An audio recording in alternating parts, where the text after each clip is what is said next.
Welcome to the Political Ferret Show. New content will be uploaded every Wednesday and Sunday. This video was financed by my Patreons. Thank you for making the change possible. A lot is said about the alternative media, but to understand what happens in the alternative media we have to go back to the classical media and to look what they did in the last 20 years. In reality, there is of course a left, there is a right, there is a center. Whatever you paint in these colors, it does not really matter. And in reality, there are not a lot of hardcore lefties and a lot of hardcore righties around. Most people are somewhere in the center. Center left, center right, center, whatever. The thing is, what media and with that the whole political system did in the last 20 years is they shifted around the definitions here and there. And the media pretty much stated that the center is more or less on the left. And then they moved what is left a little bit to the left. But the important thing is the center was moved way further to the left than the definition of the left was moved to the left. And additionally, the idea of the center was reduced from being a position on their own to something that is just in between left and right. In the next step, they put the spotlight on the moderate lefties. Their ideas and their agendas were pretty much far left, but the spotlight is on the moderates. So they want something that is far left, but they also send someone in front that is quite moderate and not absolutely a radical. In the next step, they put another spotlight to the far right and painted them as the enemy. And the most important step was that they removed the center, the real center, from the whole debate, which meant in reality that if you were right of the new center, which is based on our old definition, still pretty much left wing, you are already right wing.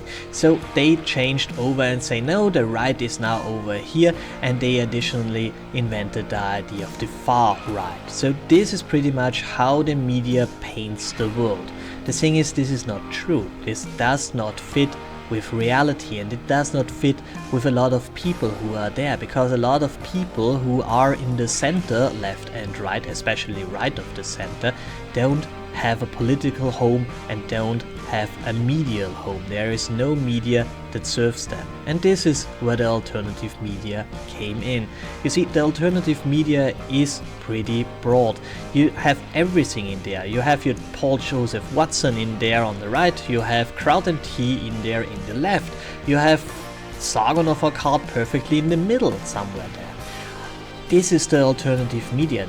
The alternative media serves to people who don't have a media in the classic media, because the classic media did as if these people do not exist, and they do this to a certain degree to this very day.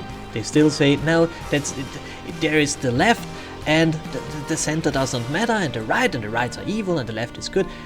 And the alternative media said, wait a minute, there is a center. There is center left, there is center right, and this has nothing to do with our political parties that state that they are center left or center right, because they are all pretty much left wing nowadays. So this is one thing to understand what the alternative media is and why it is pretty successful. And this also explains why they do not fight the real ultra-righty content, especially on YouTube, but they hate the centrists, because the notion that the center is a pole for its own is a killer for this whole notion of left against right. And that's the reason they hate centrists, and that's the reason we have pretty much a tough time on YouTube right now as someone who is center. But this is something you have to understand. So thanks for listening, like, share and subscribe, and have a wonderful day.